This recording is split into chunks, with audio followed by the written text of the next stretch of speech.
Oi, meu nome é Juliana da Silva Cunha, tenho 14 anos e estou no 9º ano B da Escola Maria do Carmo Silva Ferreira.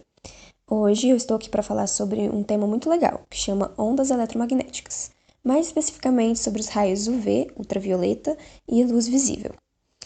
Mas antes eu quero mandar um abraço para minha professora Patrícia, que me ensinou isso, a professora de ciência.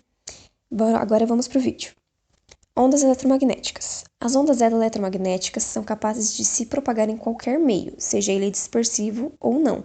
Ou seja, podem se propagar no vácuo, onde não há matéria, e em qualquer outro lugar que tenha ou não matéria.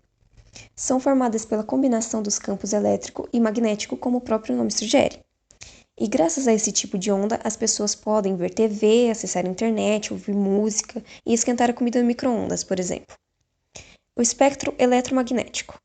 O espectro eletromagnético é um gráfico que apresenta as escalas de radiações eletromagnéticas, ou seja, apresenta as ondas eletromagnéticas e suas propriedades, comprimentos e frequência. Os 7 tipos de ondas eletromagnéticas estão nele, e no seu centro fica localizada a radiação visível para os olhos humanos, como podemos ver aí na imagem. Ondas ionizantes e não ionizantes.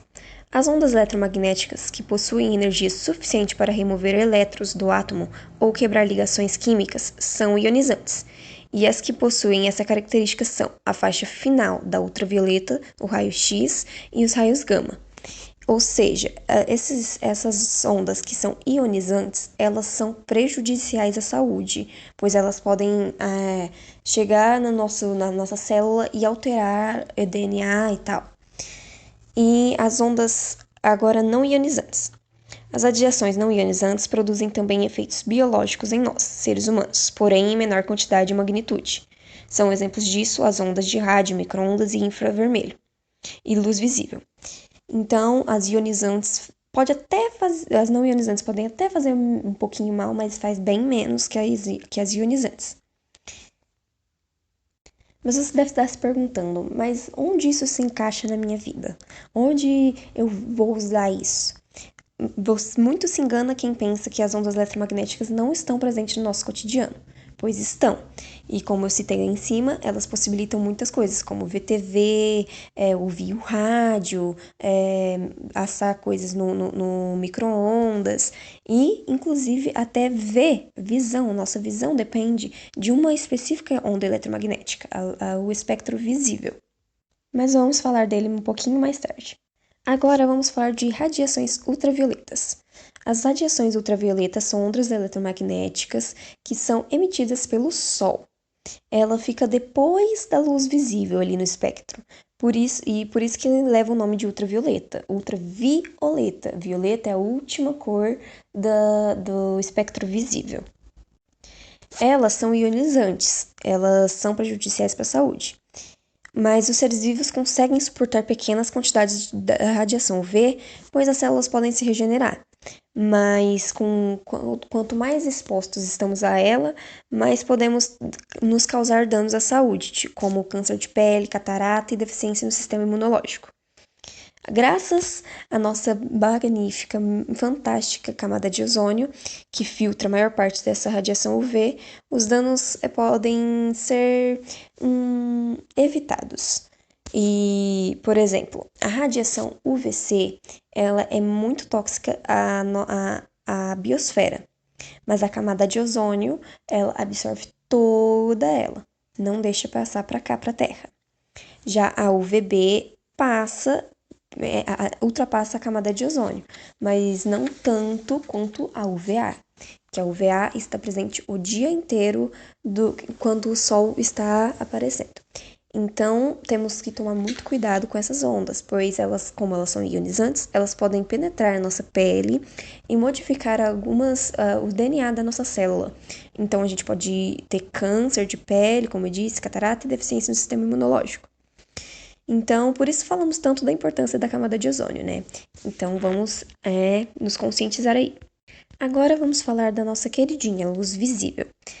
A luz branca é formada pelas 7 cores do arco-íris: vermelha, alaranjada, amarela, verde, azul, anil e violeta. A cor que vemos depende do tipo de luz que o objeto reflete difusamente. Ou seja, se um objeto ele é azul, Quer dizer que a luz branca que incidiu sobre ele, ele absorveu toda e refletiu somente a cor azul, e então enxergamos ele azul.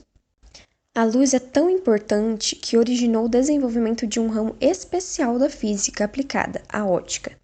Esta ciência estuda os fenômenos relacionados à luz e à visão, incluindo também o desenho dos instrumentos ópticos. A visão é o resultado dos sinais transmitidos ao cérebro por dois elementos presentes na retina, os cones e os bastonetes. Os cones são elementos que se ativam quando há presença de luz de forma intensa, como a do dia, e são insensíveis à cor. Já os bastonetes são elementos capazes de atuar com iluminação menos intensa, como por exemplo em uma sala escurecida, e são menos sensíveis à cor. A gente pode ver um exemplo disso, que quando a luz está acesa, quando está de dia, a gente consegue enxergar todas as coisas que estão ao nosso redor claramente e conseguimos ver as cores também. Isso porque os cones estão agindo. Agora, já de noite, quando tá tudo mais escuro, às vezes a gente consegue enxergar algumas coisas, assim, movimentos e tal, só que a gente não vê cores, a gente vê tudo em tons de preto e branco, né? Cinza e tal. Então, isso é uma prova de que isso é verdade. Existem 3 tipos de cones que apresentam fotopigmentos fundamentais que respondem à luz. Ou seja, os cones eles são divididos em 3 tipos. Um que enxerga a luz, que é sensível à luz azul, a verde e a vermelha. E em ambientes poucos iluminados, os bastonetes conseguem captar imagens e fazer discriminação entre diferenciação das tonalidades de claro e escuro, e também dos movimentos e das formas das imagens, como eu disse anteriormente. E podemos ver aí na imagem onde cada coisa fica no nosso olho, e tudo isso faz nos enxergarmos. Então, como eu disse anteriormente, a luz visível é muito importante, pois ela nos faz enxergar, né? E então, hoje vimos que as ondas eletromagnéticas são muito importantes e estão sim no nosso dia a dia, no nosso cotidiano. E muito obrigada, professora Patrícia, por ter me ensinado tudo isso. E tchau, tchau, pessoal! Espero que tenham gostado do vídeo!